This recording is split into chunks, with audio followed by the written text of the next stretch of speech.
हमने एक बार कहा था, आप लोगों को बताया था कि पहले का विवाह और आज का विवाह दोनों में अंतर है।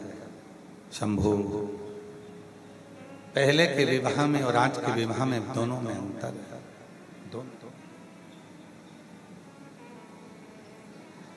पहले के विवाह में लड़की चाय लेकर आती है, रखती है, निगाह एक सेकंड के लिए, क्षण के लिए ऊंची करती है, लड़का लड़की को देख लेता है, लड़की लड़के को देख लेती है, और वो विवाह ऐसा जमा कि आज तक चल रहा है।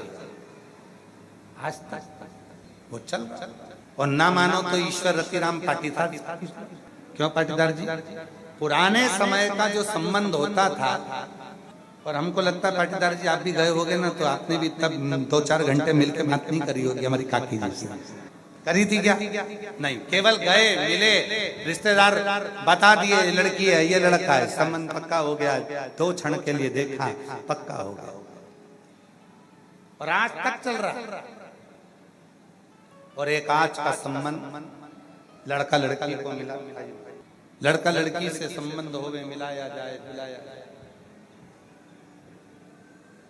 और तो भी वो संबंध टिकता कि नहीं टिकता ये किसी को नहीं। अंजनी पीठ के पीठाधीश्वर हमारे बीच में पधारे, एक बार जोरदार ताली बजाकर उनका साथ।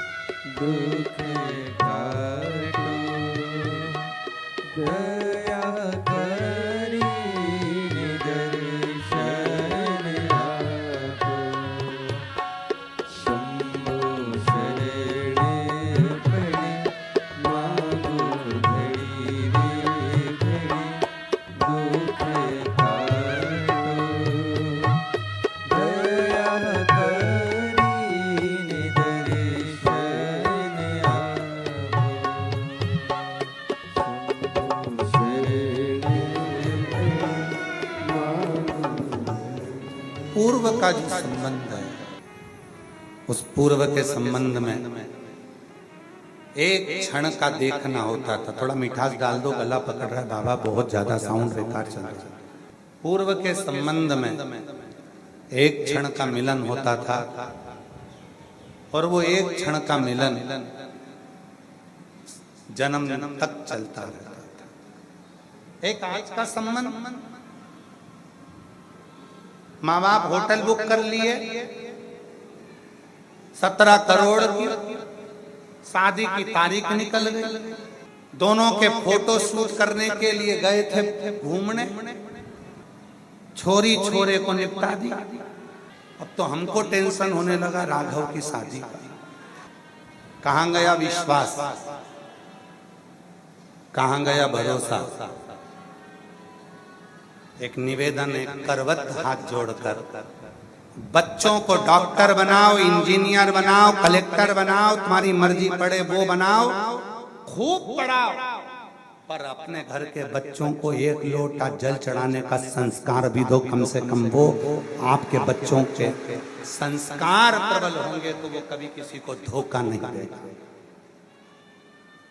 वो बच्चा धोखा नहीं दे सकता, वो बेटी कभी धोखा नहीं दे सकती, वो लड़की कभी धोखा नहीं दे सकती जो शिव को भजती होगी, शिव को पूजती होगी, शंकर को एक लोटा जल चढ़ाती होगी। वो आपके जीवन में अगर आ गई तो वो कभी तुमको धोखा नहीं देगी, भले रूखी रोटी खा लेगी, तेरे से कदम मिलाकर चलेगी।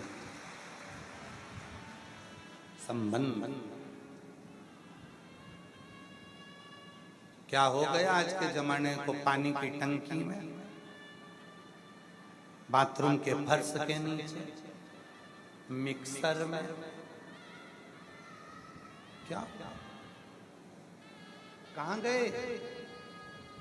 निवेदन करें आज इस व्यास पीठ से, आप चाहते हो कि हमारे बच्चे अदालत में खड़े होकर गीता पर हाथ रखें, ये दुनिया का कोई व्यक्ति नहीं चाहता।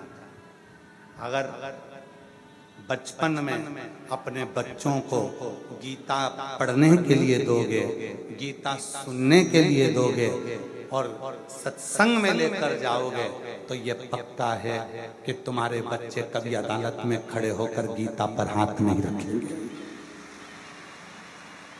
गीता पर हाथ नहीं। पढ़ाओ, खूब पढ़ाओ अपने बच्चों को, बेटा और बेटी को खूब पढ़ाओ, खूब डिग्रियां दिलाओ, खूब डिग्रियां दिलाओ, खूब अच्छे अच्छे कोचिंग में भेजिए, पर साथ में अपने बच्चों को संस्कार भी दीजिए। आज विरोध करने वाले बहुत विरोध करते हैं सनातन धर्म का। महाराजों ने तो धंधा बना लिया, महाराजों ने तो ये कर लिया। अरे अगर भारत की भूमि पर संत नहीं होते, साधु नहीं होते, अगर ये कथा, ये सत्संग नहीं होते, तो अभी तो झांकी नजर आई है पुणे में। अभी तो थोड़ी सी झांकी दिखी है कि गए थे और धक्का दे दिया, और वो वहां घूमने गए थे और वहां मारिया है, वहां गए थे वहां मार दिया। अभी तो झांकी नजर आई है। केवल भारत की भूमि पर एक सत्संग, प्रवचन, कथा एक ऐसी होती है जो आपको गलत कार्य से रोकती है और अच्छे कार्य की ओर लेकर जाती है। श्रेष्ठ संस्कार। घर में कार कम होगी ना चलेगा, घर में सोफा सेट कम होगा ना चलेगा, पर आप अपसेट मत। कार कम है चलेगा, पर संस्कार की कमी नहीं होना चाहिए। संस्कार प्रबल होना चाहिए। नियम बनाओ अपने अपने बच्चों को रोज एक लोटा जल देकर मंदिर पहुंचाने का।